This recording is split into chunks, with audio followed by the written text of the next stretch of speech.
My father demands my 5-bedroom house for my sister, but I told him he shouldn't worry too much about his golden child, because she's not even his. I've been thinking about this for hours and haven't told anyone how I feel. Maybe I'm overreacting. Then I remembered that this space exists, where I can ask for advice. So, here I am, hoping you can help me make sense of everything, because it's a lot. I'm 31 years old, a man, and I work as a real estate developer. When I was 17, my parents kicked me out for stealing. I wasn't a perfect teenager, I had a bad attitude, broke rules, and caused problems. But here's the thing, I never stole what they accused me of stealing. Still, I didn't argue when they threw me out. At that time, I thought maybe I did deserve it. Or maybe I just wanted to leave. I was too proud to beg them to believe me. What followed was hell. I lived on the streets, fell in with dangerous people, and almost lost myself. I came close to death more times than I can count. But somehow, I kept going. One day, I looked around and realized I had to change something. I started taking whatever odd jobs I could until I could afford to rent a tiny room in a rundown boarding house. My big break came when I was 21. I got a job as a waiter in a very expensive restaurant. At the same time, I was detoxing from substances I had used to cope. It was one of the hardest things I've ever done, but I survived. One night, a woman walked into the restaurant and changed my life. Her name was Hannah. She came in with her mother, and both of them were kind to me. Not just polite, genuinely kind. Hannah kept coming back, and over time, we got to know each other. She was my age. Smart. Kind. Different from anyone I'd ever met. She believed in me. For the first time in my life, someone believed in me. Because of her, I went back to school.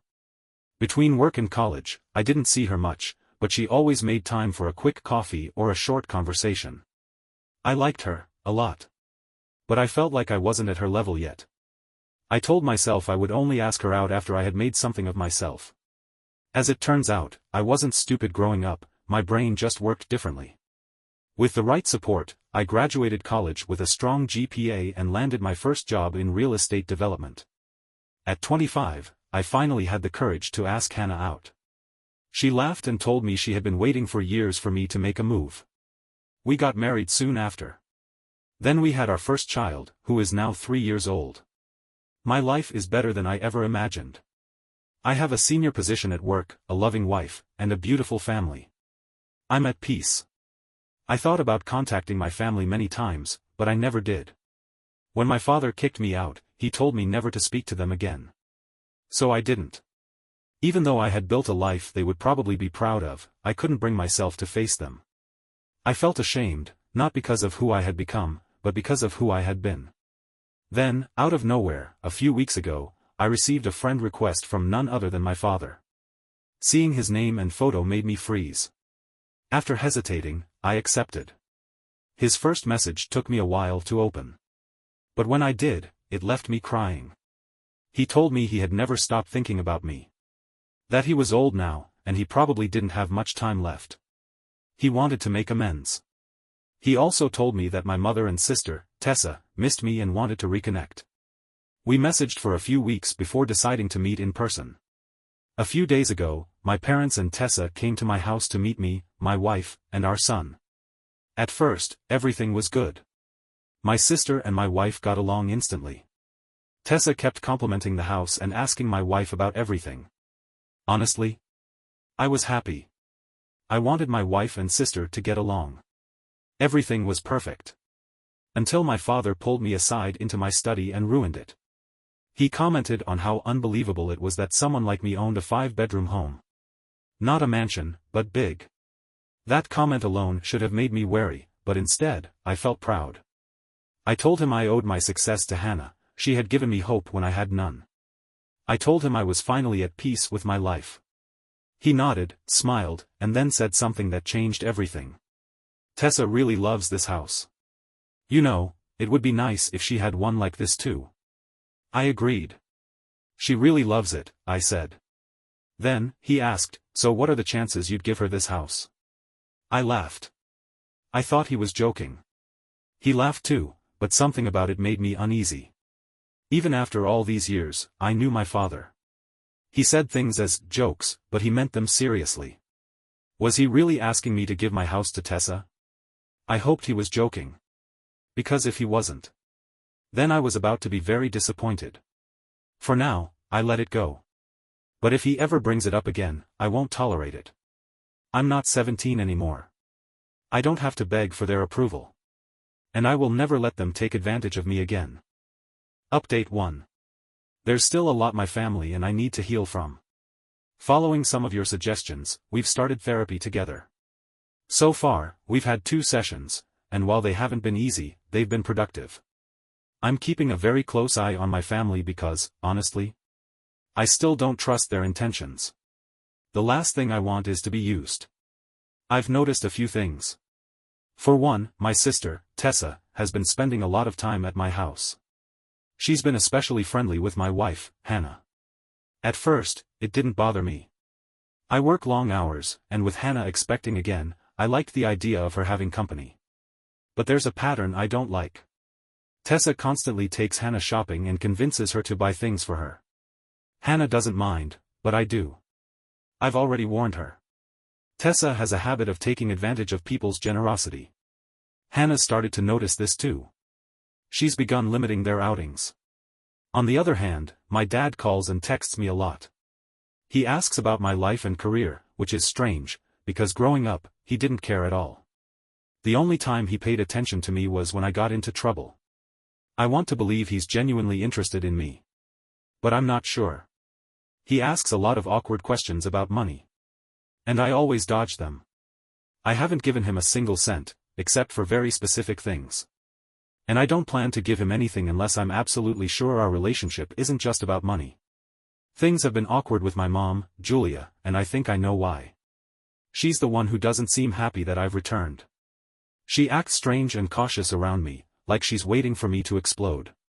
The only time she talks to me is about Tessa's wedding, which she's organizing. In a couple of days, we have a rehearsal dinner. My dad asked for it to be held at my house. I wanted to say no, but Hannah said it would be rude to refuse. So, in a few days, I'll be meeting Tessa's in-laws at my house. And I don't know why, but I have a bad feeling about it. Hannah says I'm just being paranoid. I really hope she's right. Because I don't want anything to go wrong. For now, things seem to be falling into place. Little by little, I'm opening up. I'm finally having the relationship I always wanted with my father. And my sister is always there for my wife. That should make me happy, right? I want that for my 17-year-old self. I want that cold, scared boy to know that everything will be okay. That all the pain he went through was worth it. I know I have a habit of overthinking. I'm working on it. But it's not easy to make my mind stop imagining the worst-case scenarios. Update 2. The rehearsal dinner happened last night. And it didn't go as expected. At first, everything was perfect. Tessa's fiancé seemed like a good guy, quiet, but polite. My parents behaved. No tension. No drama. For a moment, I actually thought, maybe I was wrong. Maybe I was being paranoid. Then, everything fell apart. It had been days since my dad last mentioned the idea of me giving my house to Tessa. But when Tessa's future mother-in-law complimented my home, I noticed something. A look passed between Tessa and my dad. Something was off. I didn't say anything about it. A few minutes later, Hannah and Tessa's mother-in-law went to get dessert. That's when my dad asked, "Why do you have such a big house? Are you planning to have more kids?" I shrugged. Maybe in the future. Then he smiled and said, "Tessa wants a big family too. It would be great if she had a house like this." That was it. That was the moment I knew what he was doing. I was tired of the games. I told him to just say what he wanted to say. And he did. He told me it would be very generous of me to give Tessa this house as a wedding gift. I stared at him, waiting for him to laugh. He didn't. "You're serious?" I asked. He nodded. "I've seen how much money you make. You can buy another house without going over budget." I could feel my anger bubbling up. For years, I worked to control my temper. I used to lash out. I used to lose control. But I wasn't that person anymore. I kept my voice calm. So, you think I should just hand over my house? You can always buy another one, he repeated, as if that made his request reasonable. The whole time, my mom, my sister, and her fiancé sat there. Silent. Not surprised. That's when I realized, this wasn't just my dad's idea. They had planned this. They asked me in front of everyone so I'd feel pressured to say yes. I was done. I let my anger simmer down and smiled at my father. I don't understand how you're willing to do everything for her, I said, when she's not even yours. Silence. Even I was surprised by what I had just said. That's the thing about suppressing anger for years, when it comes out, it cuts deep. My dad's face went pale. Then, he started yelling. How could you say something like that? That's not funny. You're causing problems for no reason. So, he had a problem with what I said. But not with what he had just asked me to do. The lack of self-awareness was unbelievable. I kept smiling and looked at my mom. She was glaring at me. She knew exactly what I was talking about. Because I had just exposed her biggest secret. The same secret she framed me for stealing all those years ago. The reason she had me kicked out at 17. When I was 17, I saw my mother, Julia, talking to a man who was demanding to see his child. At first, I thought he was talking about me. I confronted her about it, and she told me he was an ex of a friend who wanted to see his kid. She told me to mind my own business and let it go. The next day, her silver necklace went missing, only to mysteriously turn up in my room. She accused me of stealing it. And just like that, my father, Ray, kicked me out. I never understood why my mother had framed me for stealing something I never touched. But now I did. She didn't want me asking too many questions. Years later, when I was living on the streets, I saw that same man again. For a second, I thought he was my father. I approached him and mentioned Julia. That's when I found out the truth. He wasn't my father. He was Tessa's. Julia had been having an affair with him. And when she got pregnant, she paid him to disappear. Back in the present, I could tell Julia knew what I was about to say next. She immediately started screaming at me. Before I could say another word, she ushered everyone out of the house so fast that I didn't even get the chance to explain. As my father stormed out, I called after him. Get a DNA test, Dad. The truth will come out. That was the last thing I said to him before the door slammed shut. Hannah was in shock. I had never told anyone that secret, not even her. I haven't heard from my family since that night, but I know the messages will start coming soon. I'll keep you updated. Update 3. You can run from the truth. But eventually, it catches up with you. My dad just had to learn that the hard way. It turns out, the daughter he always favored over me, Tessa, wasn't even his. And he was devastated. I don't feel the slightest bit of pity for him. After the dinner, my mother insisted I was lying. But something must have been nagging at Ray, because he decided to get a DNA test. He came to my office as soon as the results arrived and opened them in front of me. For the first time in my life, I saw him cry. He looked completely shattered. The girl he had loved more than me, the one he had thrown me away for, wasn't even his child. He begged me to tell him everything I knew. So I did. I told him about how my mother blamed me all those years ago. I told him how I coincidentally met Tessa's biological father on the streets. I told him everything. He clenched his fists and said he was going to do something crazy to Julia. But I knew he wouldn't. Despite everything, he still loved her. He was probably still willing to forgive her for this. Those two deserved each other. The most miserable people I had ever met, and yet, somehow, they had been happy together. I was right not to let them back into my life. They hadn't changed. They still only cared about me because of what I could give them. I wished them all the misery in the world. Before Ray left, I told him. Don't come near my house again. I hadn't forgotten how disrespectful he was in my home. And I wasn't going to tolerate that from someone who abandoned me years ago. He looked defeated. And without another word, he left. Just like that. I thought that was the end of it. I thought that finally, I could put this all behind me. But then. I got a call. Ray had gone home that night and attacked my mother. He sent her to the hospital. Tessa saw what happened and called the police. Now there's an ongoing court case, and things don't look good for him. He really hurt her.